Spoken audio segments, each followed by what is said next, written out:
Hello everybody, this is Peter. It's Saturday the 15th of July. I'm still in Chesham. This could be a little sequence of vignettes of interesting things in Chesham you never knew about.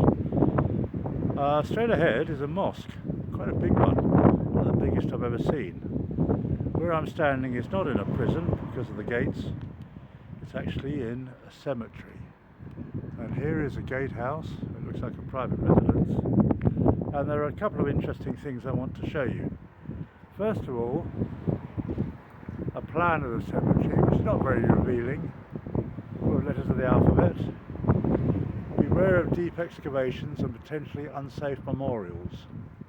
Good advice. We don't want people falling into graves, do we? This is a memorial to two people who Lillian Rose Wallington, William Alfred Wallington, husband of the above.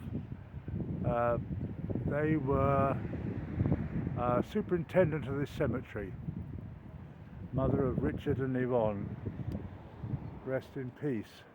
The hedges are beautifully manicured. Do you manicure hedges? I don't know what the word is. There's a lovely little sort of chapel on the hill there. As I said, the Chesham being in a valley, more or less every direction is up a hill.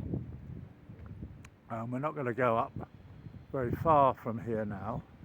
There's a telltale sign of Commonwealth war graves, so there might be some date of that, but it's a bit of a mixture. Recent graves, modern graves. Here looks like a very recent one, and there's no headstone yet, and it says son, I think. That's rather sad. Anyway, the most interesting one of all, and the most poignant for me, and one that upset me when I first saw it a couple of years ago, is the one we're coming up to now, just round this corner. And here are two very nicely carved and organised graves. This first one here is in loving memory of Stanley Sedgwick Nash, 1926 to 2014, and also Eleanor Betty Nash, similar dates, reunited.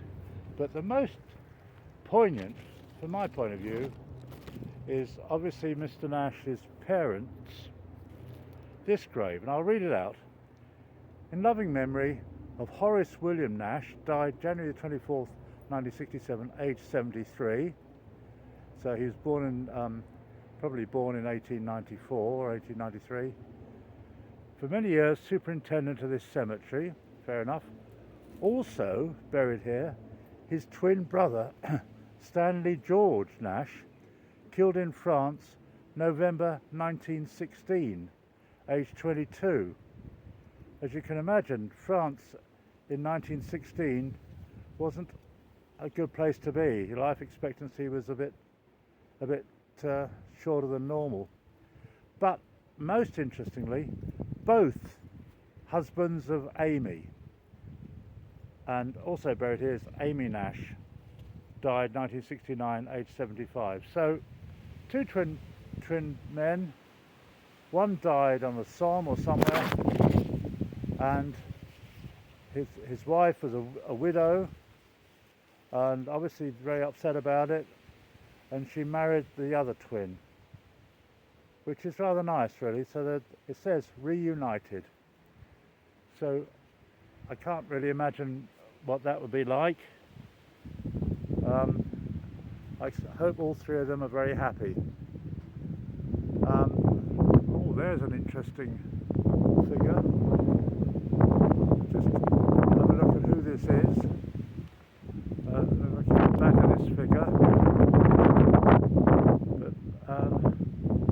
But all graveyards. I'm not obsessed with graveyards. I just happened across this Chesham one. I can't read the inscription on this. I don't want to fall into a grave. It's a very cloudy and forbidding day. But here's a woman handing out some petals or something from her wreath. That's what it looks like. A young woman. So there we go. But you're on a hill here. There is a chapel. There must have been some poignant cemetery moments in this cemetery, and it's probably a beautiful place to be buried. But I can't get over the Nash twins and how terrible his brother must have felt when he had the news from France, and his wife, of course. But they lived happily for another 45 years, Amy and the surviving brother. Quite unusual, that. I think that's the only time I've ever seen anything like that, ever. Thank you very much for watching.